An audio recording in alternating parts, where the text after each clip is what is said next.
do you think of when I mention the shameless promotion of stereotypes, ridiculous beauty ideals, and unwillingness to accept diversity? Yes, that's right. The fairy tale industry. And now I'm certain you're thinking of the self-esteem crisis that it has inflicted upon our communities. For you, the ogres, orcs, goblins, trolls, minotaurs, and other mythical monsters of this magical kingdom have felt the sting of popular folklore like no others. So tonight, I, Nessie, you may know me better as the Loch Ness Monster, will address the three main issues with today's popular folklore. The first and most dire of which is our lack of role models. Now this may baffle you, as our race is featured prominently in every major myth and legend of our time. But if you stopped to consider the fact that in each and every one of these stories, we are dead before the happily ever after. We have no heroes because there are none. But just because you've never lived to win the battle, save the kingdom, or get the girl, doesn't mean that we are not capable of doing worthwhile things.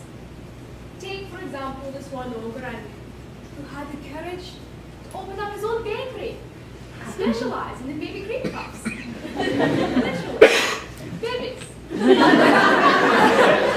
Anyways, the point is, success can be measured in many different ways. Alas, our troubles do not end there. The second issue with today's popular folklore is its ridiculous beauty ideal. Now imagine all the knights and princesses who are cast in the leading roles in today's most popular myths and legends. They're all the same. Noble, dashing, pure, innocent. Qualities that creatures like poor troll here can hardly live up to. And so, embarrassed, the poor lad is forced to live under a bridge. But we shall be ashamed no more. I urge you to try to give yourselves a compliment every day. For example, goblins, I hear grains a big colour for spring. Giants, well, there's just so much in you to love. The third issue in today's popular folklore is its disturbing trend towards dangerous dieting fads, like vegetarianism. Now we need only stop to consider for a moment the consequences of our surrender to this media-fed boycott of red meat to realize that our eating habits, no matter how socially unacceptable, are vital to the employment of the entire fairy tale industry. Now imagine if our dragons began a Lancelot, Lose-a-Lot diet plan. There'd be legions of babes in distress without a drop. So do not feel guilty about snacking. Go ahead, eat that child. Who's going to care anyways? Their parents? But you eat them too. Both you and I know that today's popular folklore is our people.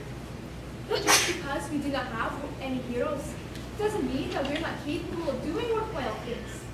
Just because we're told we're heinous, gruesome, villainous, ugly, and smelly doesn't mean we are. So shed your shame and release your inner beast. Thank you.